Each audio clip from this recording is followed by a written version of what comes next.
what is the radius of the path of electron of mass 9 into 10 to the power minus 31 kg and charge 1.6 into 10 to the power minus 19 coulomb moving at a speed of 3 into 10 to the power 7 meter per second in a magnetic field of 6 into 10 to the power 4 Tesla perpendicular to it।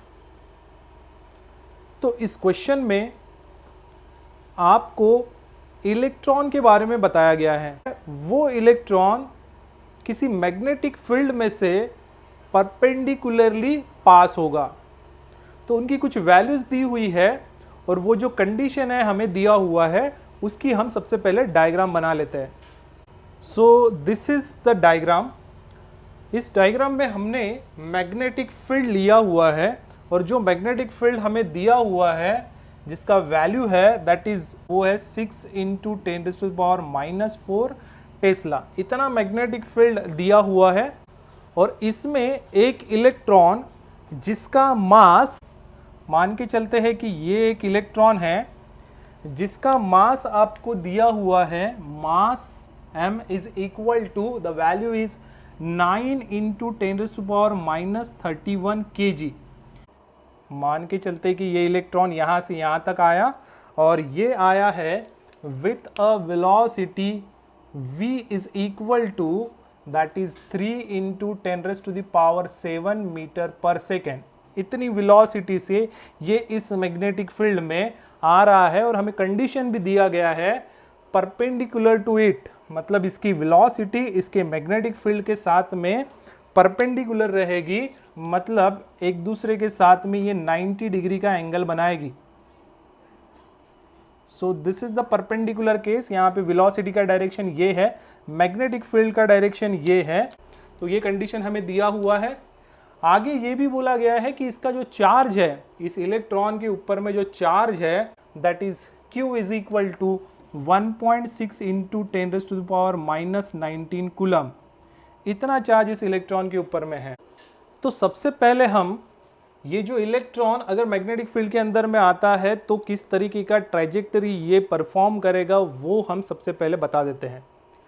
सो कोई charge particle with a velocity v और वो भी perpendicular to the magnetic field, ऐसी वाली condition में अगर वो enter करता है तो इन दैट केस ये b के वजह से इस पर्टिकुलर चार्ज पार्टिकल के ऊपर में एक फोर्स लगता है जिस फोर्स को आप मैग्नेटिक फोर्स भी कह सकते हो। और वो फोर्स किस डायरेक्शन में एक्ट होगा ये बताने के लिए हम राइट हैंड थंब रूल का यूज करते हैं। मान लो मैं यहाँ पे राइट हैंड थंब रूल अगर अप्लाई करता हो तो राइट हैंड थंब रूल हमें ये कहता है कि V से आप B के तरफ जाइए, राइट हैंड लीजिए और जो कर्व फिंगर्स है, कर्व फिंगर्स का direction V vector cross of B vector के तरफ होना चाहिए। सो हम ये राइट हैंड कंसीडर करते हैं और V से B के तरफ आते हैं। कर्व फिंगर्स जो है V से B के तरफ हम ला रहे हैं, तो ये डायरेक्शन जो है वो कुछ ऐसा हो जाएगा। V से B के तरफ अगर आप आते हो तो कुछ ऐसा हो जाएगा और इन दैट केस दो ये जो थंब का डायरेक्शन है वो कुछ इस डायरेक्शन में दिखा रहा है। थंब का डायरेक्शन कुछ इस डायरेक्शन में दिखा रहा है, मतलब इस चार्ज पार्टिकल के ऊपर में जो फोर्स एक्ट होगा वो इस डायरेक्शन में होगा, ऐसा राइट हैंड थंब रूल के हिसाब से कहता है। लेकिन मैंने इसके प्रीवियस वीडियो में आपको बताया है कि ये जो राइट हैंड थंब रूल हम अप्लाई करते हैं वो पॉजिटिव चार्ज पार्टिकल के लिए रहता है और अगर वो निगेटिव चार्ज पार्टिकल आपको दिया हुआ है तो जिस डायरेक्शन में फोर्स अप्लाई होगा एग्जैक्टली निगेटिव चार्ज पार्टिकल के लिए उसके अपोजिट डायरेक्शन में फोर्स एक्सर्ट करता है। तो यहाँ पे फोर्स जो है वो कुछ इस तरीके का लगेगा। हमने पहले राइट हैंड थंब रूल के हिसाब से इस डायरेक्शन में बताया था, लेकिन क्योंकि नेगेटिव चार्ज पार्टिकल है इस वजह से ये फोर्स का डायरेक्शन कुछ इस डायरेक्शन में लगने वाला है। And because of this force ये पार्टिकल इस मैग्नेटिक फील्ड में एक ट्रैजेक्टरी परफॉर्म करेगा और वो ट्रैजेक्टरी रहेगा कंप्लीट एक सर्कल जो है ये इलेक्ट्रॉन यहाँ पे दिखाने वाला है। तो कंप्लीट एक सर्कल इसके अंदर में ये बनाएगा, ठीक है। मतलब ट्रैजेक्टरी ऐसा रहेगा कि एक पूरा सर्कल यहाँ पे ऐसा फॉर्म करेगा और इसी सर्कल के हिसाब से ये घूमता रहेगा अगर उसका condition V perpendicular to the B है। अगर V थोड़ा सा भी टिल्ट होता B के साथ में, मतलब V का डायरेक्शन ऐसा परपेंडिकुलर ना होते हुए V का डायरेक्शन मान लो ऐसा होता है, तो फिर V का कंपोनेंट एक्ट होता था B के ऊपर में। इन दैट कंडीशन जो ट्रैजेक्टरी ये परफॉर्म करेगा इलेक्ट्रॉन, ये सर्कल नहीं रहेगा, तो ये एक हेलिकल पाथ लेते हुए इस तरीके से आगे बढ़ेगा, जिस तरीके से आपको इस एनसीईआरटी की किताब में पॉजिटिव चार्ज पार्टिकल के लिए हेलिकल पाथ दिया हुआ है। और बुक में दिए कंसेप्ट और इस वाले कंसेप्ट में डिफरेंस इतना है चार्ज पार्टिकल का। वहाँ पे पॉजिटिवली चार्ज पार्टिकल दिया है, यहाँ पे निगेटिवली चार्ज पार्टिकल दिया है। तो वहाँ पे अगर राइट हैंड साइड से हेलिकल पाथ कवर करता है, तो अगर यहाँ पे V थोड़ा टिल्ट होता, कुछ एंगल बनाता, V का कंपोनेंट अगर यहाँ पे होता, तो फिर ये इलेक्ट्रॉन भी हेलिकल पाथ बनाते हुए, लेकिन लेफ्ट हैंड साइड से हेलिकल पाथ बनाते हुए ऐसा आगे बढ़ता। तो आई होप ये कंसेप्ट आपको समझ में आया होगा। So now V is exactly perpendicular to the B and that's why कोई हेलिकल पाथ तो नहीं बनाएगा, पूरा सर्कुलर पाथ बनाएगा और इसी सर्कुलर पाथ में इलेक्ट्रॉन घूमता रहेगा। तो हमें क्वेश्चन में यही बोला गया है कि जो इलेक्ट्रॉन पाथ कवर कर रहा है उसका रेडियस क्या रहेगा। मान के चलते कि ये एक सेंटर है, तो आप ये बोल सकते हैं कि ये जो सेंटर है, सेंटर से यहाँ तक का डिस्टेंस जो है वो उसका रेडियस है, R है। R की वैल्यू क्या रहेगी वो हमें निकालना है। मतलब हमें फाइंड करना है R का value, what is the radius. आगे चल के हमें फ्रीक्वेंसी का भी वैल्यू कैलकुलेट करना है। मतलब ये जो इलेक्ट्रॉन यहाँ पे मूव करेगा तो एक सेकंड में कितने मोशन करता है, ऐसा कितना रिवोल्यूशन कंप्लीट करता है, वो हो जाएगा फ्रीक्वेंसी। और आपको इस इलेक्ट्रॉन का क्या एनर्जी रहेगा जब ये घूम रहा है, तो इसमें क्या एनर्जी है, वो एनर्जी E भी निकालना है। तो फिलहाल इस वीडियो में हम सबसे पहले what is the radius of this path, radius का क्या वैल्यू रहेगा वो हम निकाल लेते हैं। और इसके अगले वीडियो में मैं आपको फ्रीक्वेंसी और उसकी जो एनर्जी होता है इसका क्या वैल्यू रहेगा वो कैलकुलेट करके बताऊंगा। तो फिलहाल रेडियस कैसे निकालते हैं वो देखते हैं। देखिए ये जो न्यूमेरिकल है, ये numerical motion in a magnetic field इस टॉपिक का है। एनसीईआरटी की किताब में आपको ये टॉपिक दिया हुआ है, इस टॉपिक में का ये न्यूमेरिकल है। और इस टॉपिक में यहाँ पे आप देख सकते हैं कि V is perpendicular to the B, ये वाला कंडीशन दिया है। और उसके लिए R is equal to mv divided by QB, ये फॉर्मूला दिया हुआ है। तो ये फॉर्मूला किसके लिए है, तो रेडियस के लिए ही है। और कंडीशन हमारी है V is perpendicular to the B, वही कंडीशन यहाँ पे दी है। उस कंडीशन पर जो पाथ एक्वायर होता है ये कंप्लीट सर्कल होता है, और सर्कल अगर है तो उसका रेडियस रहेगा, और वही रेडियस हमें फाइंड आउट करना है, उसी रेडियस का ये फॉर्मूला है। सो हम लिख देते हैं वो formula. First to find radius, so radius find out करने का formula that is R is equal to mv divided by QB, ये फॉर्मूला हम अप्लाई करेंगे। अब जब हम इसकी वैल्यू पुट करेंगे तो ये चेक करना ज़रूरी है कि सभी की सभी वैल्यूज़ SI सिस्टम में दी हुई है या नहीं। तो आप देख सकते हैं चार्ज जो है वो कूलम में दिया है, SI सिस्टम में है। मास kg में दिया है, वो भी SI सिस्टम में है। मैग्नेटिक फील्ड जो है टेस्ला यूनिट है, वो भी SI सिस्टम में है। इसके अलावा वेलोसिटी मीटर पर सेकेंड में दिया हुआ है, तो ये भी SI सिस्टम में ही है। तो सभी की सभी वैल्यू जब SI सिस्टम में है तो ये वैल्यू हम पुट करेंगे, किसी को भी कन्वर्ट करने की ज़रूरत नहीं है।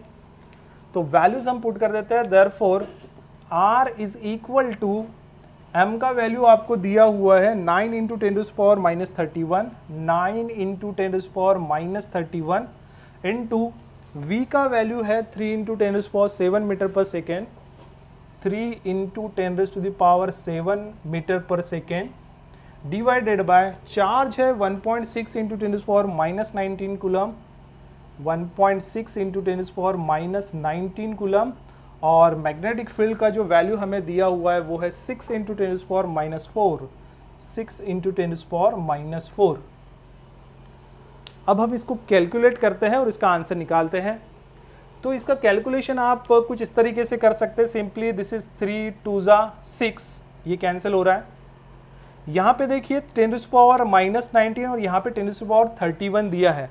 तो अगर मैं यहाँ से 10⁻⁻19 अगर कट कर दूँ, मतलब यहाँ से 10⁻⁻19 और यहाँ से 10⁻⁻19 कट कर दूँ, तो यहाँ पे बचेगा 10⁻⁻12। ये कैसे? क्योंकि हमें पता है 10⁻31 जो है, हम ऐसा भी लिख सकते हैं, दैट इज 10⁻19 इंटू 10⁻12। इन दोनों का ऐड करके देखिए, आपको ये इतना वैल्यू मिलेगा।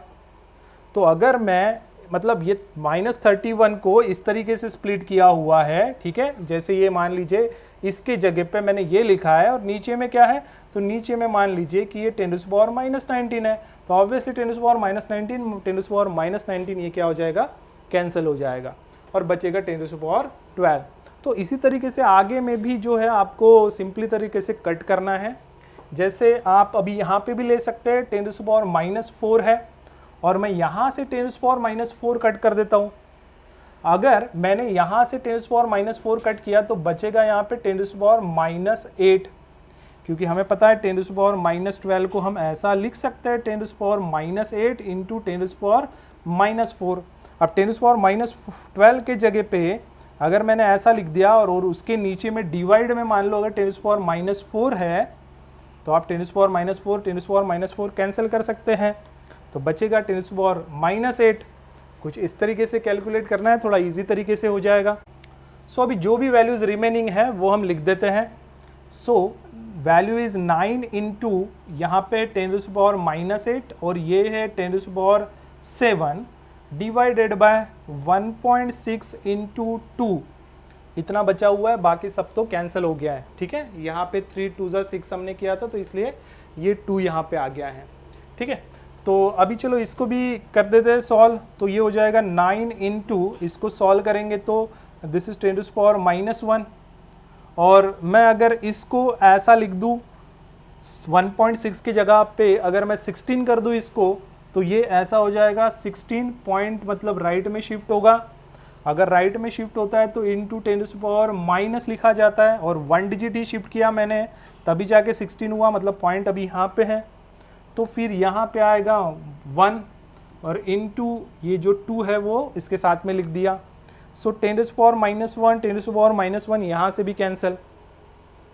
अब जो है सिंपली इसका कैलकुलेशन करते हैं। तो अभी देखिए ऊपर में 9 है और नीचे में 16 और 2 है, मतलब 9 डिवाइडेड बाय 16 इंटू 2। अब देखिए ऊपर में छोटा टर्म है और नीचे में जो आ रहा है वो बड़ा टर्म आ रहा है, मतलब इन दोनों को भी मल्टीप्लाई कर दिया तो बड़ा टर्म आपको मिलेगा और यहाँ पे छोटा टर्म मिलेगा। तो ऐसे वक्त डिवीजन के लिए थोड़ा सा तकलीफ जाता है, तो इसलिए हम क्या करेंगे, इसको थोड़ा सा और सिंपल वे में बना लेते हैं, सो दैट हमारा कैलकुलेशन भी और सिंपल हो। तो मैं क्या करता हूँ, इस 9 को मैं 900 बना लेता हूँ। अगर मैं इसको 900 बना लूँ, या 90 भी बना के देख सकते हैं आप पहले, लेकिन 900 अगर मैं बना लूँ तो 2 टर्म्स है तो वो कैंसिल हो जाएंगे इजीली।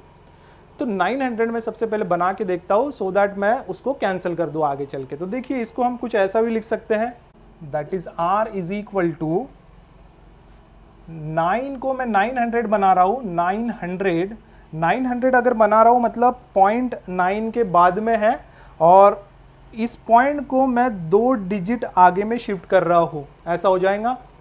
तो 9 को अगर 2 डिजिट आगे शिफ्ट करता हूँ तो 900 पॉइंट आ गया अभी यहाँ पे, और मैंने इसको शिफ्ट किया था 2 डिजिट, तो इसके लिए लिखूंगा इंटू 10⁻⁻, राइट में शिफ्ट किया था इसलिए माइनस, और 2 डिजिट आगे में शिफ्ट किया है इसीलिए यहाँ पे 2 लिखूंगा, और डिवाइडेड बाय आएगा 16 इंटू 2, 16 इंटू 2। कुछ इस तरीके से कर लीजिए आप, और कैलकुलेशन जो है इजी होता है। अब आप इसको सिंपली जो है वो डिवाइड कर सकते हैं, जैसे ये 2 और 4 ज़ा 8, ठीक है। अगेन 2 5 10 और 0, 450 डिवाइडेड बाय 16 आएगा। आप सिंपली इसको इससे भी कैलकुलेट कर सकते हैं। 2 8 16 एंड दिस इज 2 2 4, अगेन 2 2 4 और 2 5 10। ठीक है, थोड़ा और अच्छे से लिख देता हूँ। R is equal to 225 divided by 8 into 10⁻⁻², कुछ इस तरीके से है। अब अगर आप 225 डिवाइडेड बाय 8 करेंगे तो आपको वैल्यू जो मिलने वाला है, यहाँ पे देख सकते हैं, मैं इसको डिवाइड कर रहा हूँ, दैट इज 225 डिवाइडेड बाय 8, तो ये हो जाएगा 2 8 16 या 8 2 16 आप बोल सकते हैं। यहाँ पे 16 आएगा, यहाँ पे बचेगा आपका 4 5 6 बचेगा, बराबर है। और यहाँ से 5 जो है वो हम नीचे ले लेते हैं, और 8 8 होता है 64, तो यहाँ पे लिखेंगे 8 8 64, बचेगा 1। अब 1 बचा है तो पॉइंट लेना पड़ेगा, और पॉइंट लिया तो यहाँ पे 0 देना पड़ेगा, और ये 8 1 8 आप बोल सकते हैं, तो यहाँ पे बचेगा 2। अगेन आप 0 लिए तो फिर यहाँ पे हो जाएगा 2 8 16 या 8 2 16 आप बोल सकते हैं। यहाँ पे आएगा 16, मतलब 20 है, उसके नीचे में आएगा 16, और 16 आता है तो यहाँ पे 4 बचता है। अगेन 0 अगर आप लेते हैं तो 5 8 40 होगा, तो यहाँ पे 40 आएगा, और ये लास्ट में रिमाइंडर जो है वो 0 0 बचेगा। तो इसका जो डिवीजन आ रहा है वो आ रहा है 28.125। तो इसको हम डिवाइड कर लिए हैं, और डिवाइड करने से हमें वैल्यू मिला है 28.125, और ये है इंटू 10⁻²। ओके, हमने सभी की सभी वैल्यूज जो है SI सिस्टम में ली थी, SI सिस्टम में ही वैल्यू पुट की हुई है, तो ऑब्वियसली इसका जो आंसर आएगा लास्ट में वो भी SI सिस्टम में ही आएगा। सो रेडियस का जो SI यूनिट होता है वो होता है मीटर। इसी को ही आप R is equal to 28 into 10⁻² metre लिखना चाहे तो आप लिख सकते हैं, या फिर सेंटीमीटर में अगर आप इसको कन्वर्ट करना चाहिए तो ये 10⁻² मीटर मतलब ही 1 सेंटीमीटर होता है। तो इसके जगह पे आप लिख सकते हैं R is equal to 28 centimetre. So this is the value of radius of the trajectory. जो भी ट्रैजेक्टरी यहाँ पे बन रही है, मतलब सर्कुलर पाथ ही यहाँ पे बन रहा है, तो उसका जो रेडियस है, ये रेडियस निकल के आ रहा है 28 centimetre. So I hope student आपको यहाँ तक का जो टॉपिक है वो समझ में आया होगा। इसके आगे में जो हमें फ्रीक्वेंसी और एनर्जी फाइंड आउट करना है, तो इसको भी हम कैलकुलेट करेंगे, लेकिन वो देखेंगे नेक्स्ट वीडियो में। अगर आपको ये न्यूमेरिकल समझ में आया, यहाँ तक समझ में आया, तो वीडियो को लाइक करना बिल्कुल ना भूलिए, चैनल को सब्सक्राइब करिए। आप इस वीडियो को अपने फ्रेंड के साथ में भी शेयर करिए ताकि उनको भी इसका इन्फॉर्मेशन मिल सके। तो आज के लिए बस इतना ही, मिलते हैं नेक्स्ट वीडियो में। Thank you.